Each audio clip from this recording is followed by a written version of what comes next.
Hello and welcome. Western Australia comprises 33% by area of the continent of Australia. It is vast. In the 1930s, the Kimberley region in Western Australia had a population of about 20,000 people, but they were very spread out. Medical care was provided out of the first base at Wyndham. The Aerial Medical Service was opened in 1935 and was administered from Melbourne. Yep, that's right, Melbourne. The Australian Aerial Medical Service evolved into the excellent Royal Flying Doctor Service, which provides emergency and health support to those who live away from population centres. Becoming injured out in the bush in those days, just as now, was ghastly. I have read the book Speck in the Sky by Frank Dunn, and in it is a story to chill your blood. In 1936, Scotty Noble, an old prospector, fell down a mine shaft and broke his thigh at the Granites. The accident occurred on a Saturday morning. The tiny settlement is southeast of Wyndham in the Northern Territory. A fellow prospector who, amazingly, had a radio at a time when wireless was far from standard prospecting equipment, tried to send out a message. Wave Hill Station, the nearest contactable point, was off the air for the weekend. That's what happens. The prospector continued to send out messages until after nightfall, when came the first breakthrough. A ham radio operator at Ivanhoe near Melbourne picked up one of the Morse code signals and telephoned Dr. George Simpson. It was none other than Dr. Simpson's mentor, Reverend John Flynn, who had asked him in 1927 to be medical advisor to the Australian Inland Mission.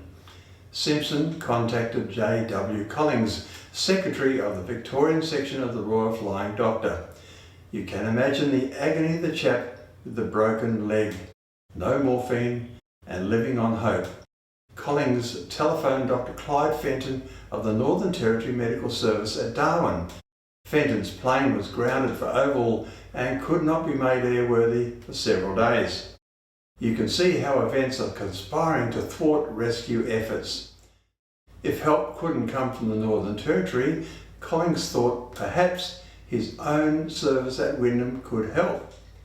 Aerial medical services relied heavily on government goodwill and subsidy. If Wyndham could somehow be brought into the rescue mission, the publicity would undoubtedly help.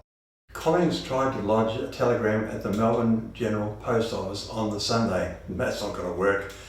Giving Dr. Cato at Wyndham such details of the mishap as he knew. Alas, the telegraph service was closed until Monday, and even if a telegram could be sent, there would be no operator at the other end to receive it. So, at 9 a.m. on Monday at Melbourne, the telegram was sent to Perth by Morse code, translated, then retransmitted to Broome. From there it was repeated each time in Morse to Fitzroy Crossing, Halls Creek, Turkey Creek and Wyndham. It arrived there an hour after being sent from Melbourne. The miner has been in pain for 2.5 days by now. The arrival of the telegram raised the question, where were the Granites? The section's first resident medical doctor at Wyndham was Dr. Ralph Cato, employed by the WA Department of Health. Although he was a qualified pilot, he was not allowed to fly missions himself. Dr. Cato and MMA Captain Robbie Robinson did not have any detailed maps showing the Granites. MMA pilots had been flying with their own charts complete with drawn-in features that could be seen from the air. Robinson did have a Collins Atlas of Australia standard textbook of primary schools at that time, which showed an approximate location. A rough distance from Wyndham could be calculated. The aircraft they would use was a Fox Moth called Dunbar Hooper, owned and operated by MMA under charter to the Aerial Medical Service. Powered by a Gypsy Major engine, it could carry up to 4 people and cruise at 115 knots over a range of 560 to 640 kilometres. Dr. Cato recalled that on that flight he saw Robinson often looking back where a vertical stripe was painted on the tailplane. By lining up the stripe with a fixed object, he could estimate his drift off course. And this was very helpful. After refuelling at the Ord River station, there was 220 miles to fly to the patient.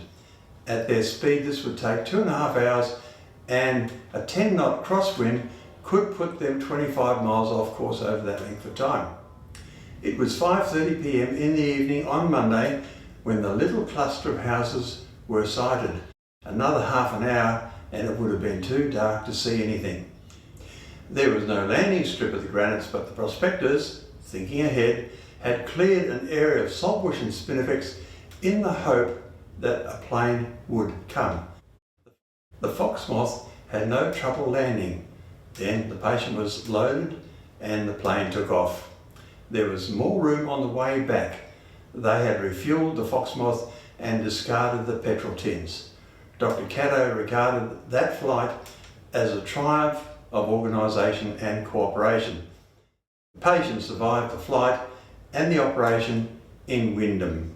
I wonder whether he went back to prospecting. Thank you for watching. To encourage content, please comment, like and subscribe.